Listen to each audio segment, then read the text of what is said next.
1974, 6 men drove vans to a nearby hi-fi store just before they closed. 4 of the men entered the store with weapons, while 2 remained in the vans on lookout. Inside were 2 young employees, Michelle Ansley and Stanley Walker. Immediately, the men took the 2 down to the basement and tied them up, planning to keep them hostage while they robbed the store. However, nothing seemed to go to plan that night.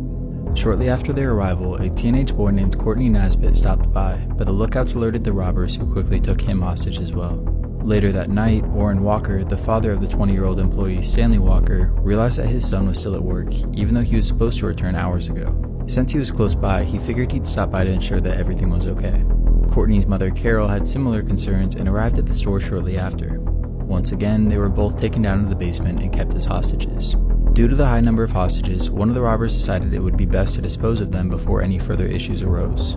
He exited the store and grabbed a brown paper bag from his van before returning to the basement. Inside was a bottle of Drano, a drain cleaner made from highly corrosive chemicals. He filled a cup and passed it to the hostages, forcing them to drink it. In an effort to get them to cooperate, he told them that it was simply vodka mixed with sleeping medications. However, once the hostages' mouths started to burn and blister, they realized that this was a lie.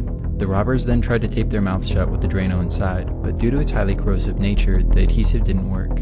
They realized that this was becoming too much of a hassle and decided to use their weapons to end the lives of the hostages. But after a few minutes, they realized that one of the hostages, Orrin Walker, was still alive. Growing more and more frustrated after trying multiple methods of ending his life, one of the robbers brutally forced a pen into Orrin's ear. Figuring he was sure to be dead now, they packed up the vans and left. Police showed up later that night and found a couple of the hostages still alive, including Orrin, although they suffered injuries that would affect them for the rest of their lives. The next day, a detective was investigating the scene, making sure to show off each piece of evidence he found to the crowd watching him. Police realized that every time he did this, a couple of men in the crowd seemed to react erratically, causing them to be brought in for questioning. These men were Dale Selby Pierre and William Andrews, who were both currently enlisted U.S. airmen. After questioning some of the men at their base, they also took in a man named Keith Roberts, but the other 3 robbers were never convicted.